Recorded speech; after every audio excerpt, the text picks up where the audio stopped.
Kembali lagi di Cerita Cinta Channel. Jangan lupa like, comment, and subscribe ya. Terima kasih. Beberapa waktu kemudian, Bu Yunita sudah pulang. Bukannya belanja bahan makanan, Bu Yunita malah beli makanan jadi. Ia beli sate ayam, sate kambing, beli gulai, beli rendang, beli buah anggur, beli buah avokado. Makanan-makanan mahal semua ia beli demi tamu istimewanya.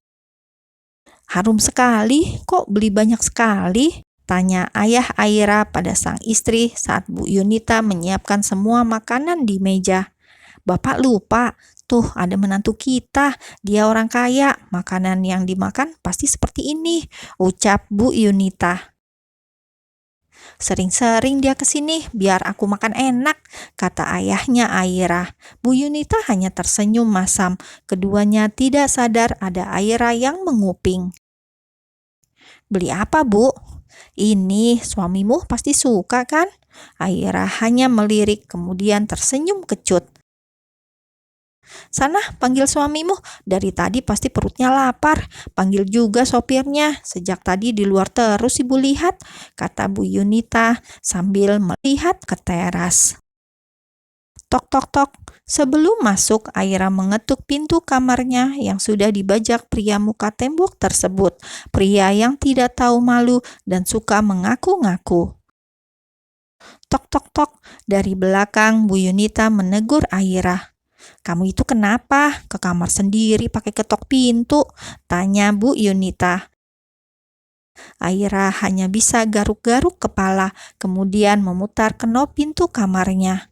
Klek. Ia langsung menghela nafas panjang.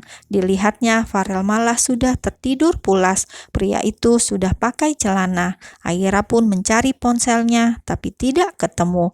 Padahal dia mau menghapus video yang berisi adegan kurang enak di dalam lift. Sudah dicari-cari, tapi tidak ketemu. Akhirnya Aira keluar kamar. "Loh, mana suamimu?" tanya Bu Yunita. "Masih tidur, Bu. Sudah, kalian makan saja dulu," kata Aira, kemudian mengambil piring. Ia lebih baik sarapan dulu. Marah-marah pada Farel nyatanya membuatnya lapar. Mereka pun sarapan bersama. Dengan rempong, Bu Yunita memisahkan makanan untuk tamu besarnya itu. "Ini jangan dimakan, untuk suamimu," katanya. Aira hanya bisa menggeleng kepala, menatap ibunya dengan heran. Selesai sarapan, rumah mereka kedatangan tamu. Ada seseorang yang datang. Wanita pakaian norak dengan gelang berjejer seperti toko emas berjalan. "Bu Yunita, Bu," panggilnya, langsung masuk dan duduk di ruang tamu. Bu Eko," ucap Bu Yunita yang panik. Wajahnya gelisah, apalagi di sana juga ada Aira. "Sekarang double ya, kemarin Bu Yunita nggak bayar, plus bunganya 20%, kata wanita berusia 40 tahunan itu. Ia kemudian menyingkirkan anak rambut yang menutupi dahinya, sembari memperlihatkan cincin berlian yang memenuhi hampir seluruh jarinya. Ternyata wanita tersebut adalah lintah darat. Bu Yunita berhutang banyak karena ingin dipandang wah oleh tetangga. Bu Yunita banyak gaya, hutang ini itu untuk gaya-gayaan agar dinilai wow. "Saya kasih ini dulu," kata Bu Yunita mengeluarkan uang dari dompetnya. "Apa? 1 jeti? Ini bunganya aja. Gelang yang Bu Yunita pinjam itu baru cicil 5 kali, kurang 15 kali. Sini 2 jeti lagi," ucapnya sambil mengulurkan tangan. Bu Yunita malah melirik Aira seolah minta bantuan. Aira menghela nafas dalam-dalam. Ibunya malah kejerat hutang hanya gara-gara nurutin gaya hidup. Gadis itu pun masuk kamar, kemudian mengambil tasnya, mengeluarkan beberapa uang, lalu diberikan pada rentenir itu. "Ini 2 juta, kata Aira memberikan langsung di depan ibunya. "Hutang ibu saya tinggal berapa?" Bentar, Neng. Nah, kalau gini kan endul, hutangnya lancar, bayarnya juga los. Wanita itu kemudian mengambil buku, membukanya satu persatu.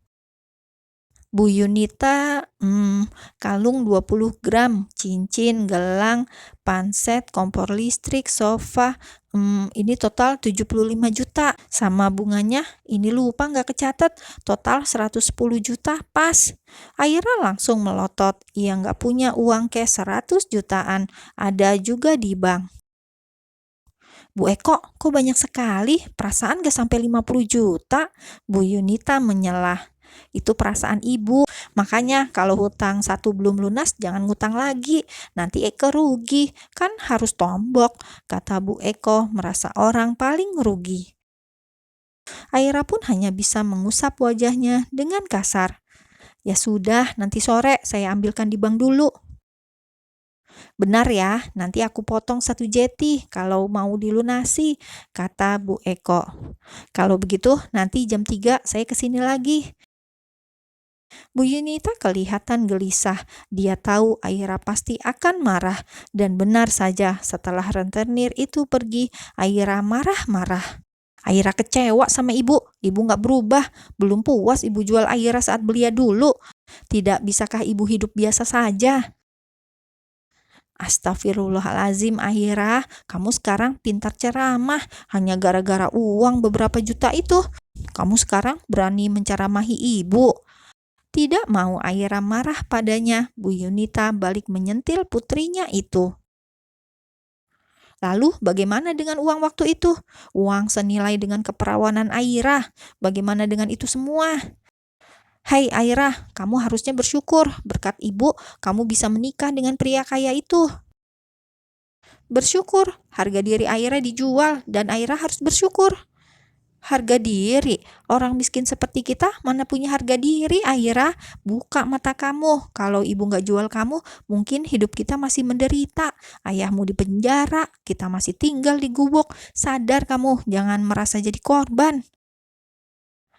Mata Aira terasa perih, entah dengan apa dia harus mengatakan pada ibunya bahwa ia sudah direndahkan, dihinakan karena telah menjual dirinya, menukar tubuhnya dengan uang, dan kata ibunya itu tidak apa-apa, sebenarnya dia anaknya atau tidak.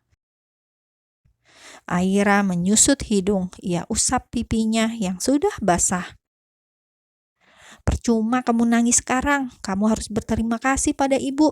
Hanya karena kamu sekarang cantik dan punya pakaian bagus, jadi sombong dan berani marah pada ibu. Ingat, ini berkat ibu, kamu bisa seperti ini. Ingat itu, omelnya. Cukup lama Aira memendam rasa. Kini akhirnya ia bertanya sebuah pertanyaan yang sering mengganggu dalam benaknya. Aira, anak siapa? Wajah Bu Yunita langsung mengeras. Anak kurang ajar, kamu pikir kamu anak siapa? Sepertinya Aira bukan anak kalian. Orang tua mana tega menjual anak gadisnya demi uang? Berani sekali kamu, Aira. Ayah Aira yang mendengar ikut marah. Kalian pasti bukan orang tuaku. Aira terus saja menyudutkan kedua orang tuanya. Katakan sekali lagi, anak gak tahu diuntung, sentak ayahnya. Air mata Aira menetes semakin deras, kemudian berbicara sambil terisak, menahan agar tidak menangis lagi. Aku sudah tahu tanggal pernikahan kalian, sudah lama saat SMP. Aku diam karena aku yakin aku anak kalian. Tapi semakin aku pikirkan, semakin aku merasa tersiksa. Siapa kalian sebenarnya? Plak! Sebuah tamparan mendarat di pipi putih Aira. Farel yang ternyata menguping di kamar sejak tadi, pria itu langsung menyibak gorden kamar. Ia langsung menghampiri Aira. Apa yang kalian lakukan? Sentak Farel yang melihat Aira memegangi pipinya. Semuanya diam membisu. Ada tatapan benci di mata Bu Yunita dan suaminya. Sepertinya Aira memang bukan putri mereka. Jadi kalian yang menjual Aira? Oke, akan aku kirimkan banyak uang untuk kalian. Tapi jangan pernah ingin bertemu dengannya lagi. Ancam Farel langsung menarik paksa Aira keluar. Bu Yunita dan suaminya diam saja. Mereka tidak banyak bicara, mungkin takut juga melihat Farel yang melotot pada mereka dengan garang. Beberapa waktu kemudian, "Tetap di sini," ucap Farel yang menutup pintu mobil.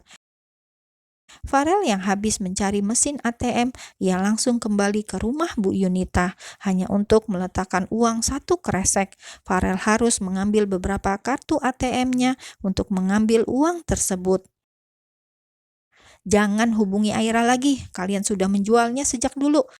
Ini uang yang kalian mau kan?" tanya Farel sinis. Bu Yunita jelas matanya langsung hijau sebab uang itu banyak sekali.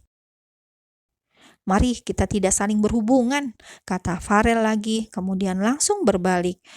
Ayah Aira mau marah, tapi istrinya langsung menahan.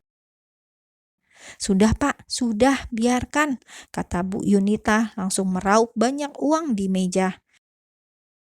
"Alhamdulillah, rezeki nomplok," ucap Bu Yunita tanpa rasa bersalah, seolah uang memang sangat berarti dalam hidupnya. Budget pas-pasan, tapi Bu Yunita pingin gaya hidup hedon.